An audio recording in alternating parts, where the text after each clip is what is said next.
ఇప్పుడు no cost cough syrup తో 60 రూపాయల విలువ గల ఇన్హేలర్ పూర్తిగా ఉచితం. దెబ్బకి దగ్గు జలుబు మాయం.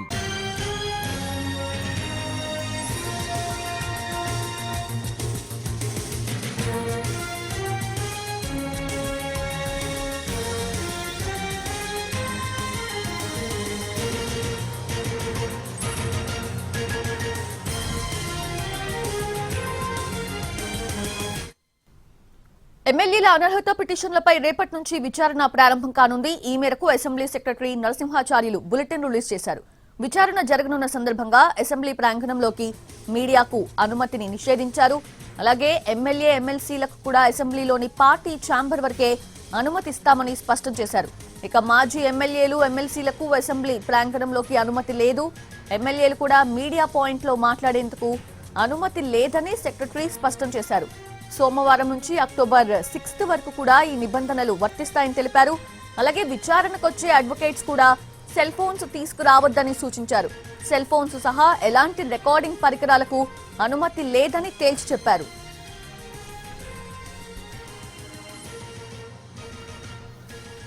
రైట్, అది ఇదే అంశానికి సంబంధించిన లేటెస్ట్ అప్డేట్స్ అందించేందుకు మా ప్రతినిధి చారి సిద్ధంగా ఉన్నారు. చారి, చాలా నిబంధనలు విధించినట్లుగా తెలుస్తూ ఉంది. సో ఏంటవి?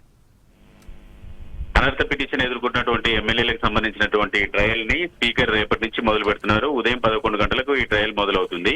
పార్టీ మారినటువంటి ఎమ్మెల్యేలు ఫిర్యాదు చేసినటువంటి బీఆర్ఎస్ పార్టీకి సంబంధించినటువంటి అడ్వకేట్లతో క్రాస్ ఎగ్జామినేషన్ చేశారు. దీంట్లో రేపు 4 ఎమ్మెల్యేలకు సంబంధించినటువంటి విచారణ జరుగుతుంది. కాళ యాదయ్య, గుడెం మైపాల్ రెడ్డి, ప్రకాష్ గౌడ్, అలాగే కృష్ణమోహన్ రెడ్డి, ఈ 4 ఎమ్మెల్యేలకు సంబంధించినటువంటి విచారణ జరుగుతుంది. ఈ నేపథ్యంలో అసెంబ్లీ అధికారులు కొన్ని నిబంధనల్ని షెడ్యూల్ ని విడుదల చేశారు. ఆ షెడ్యూల్లో ప్రధానంగా విచారణకు వచ్చేటువంటి అడ్వకేట్లు ఎవరు కూడా మొబైల్ తీసుకురావద్దని, అలాగే అసెంబ్లీ ప్రాంగణంలోకి విచారణ రేపటి నుంచి జరుగుతుంది కాబట్టి అక్టోబర్ 6వ తేదీ వరకు కూడా ఎమ్మెల్యేలు కూడా పార్టీ ఎల్పీ కార్యాలయం వరకు మాత్రమే అనుమతి ఇచ్చారు. ఆ విచారణకు వచ్చేటువంటి అడ్వకేట్లకు మొబైల్ అనుమతి లేదని, అలాగే రికార్డింగ్ సంబంధించినటువంటి పరికరాలని తీసుకురాకూడదనేటువంటి విషయాన్ని చెప్పారు. మీడియా పాయింట్ కూడా వాడొద్దని చెప్పారు.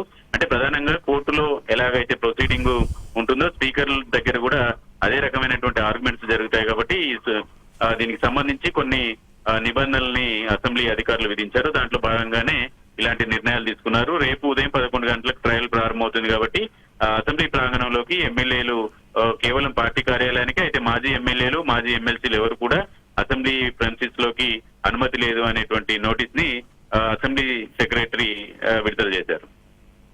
Thanks for the updates.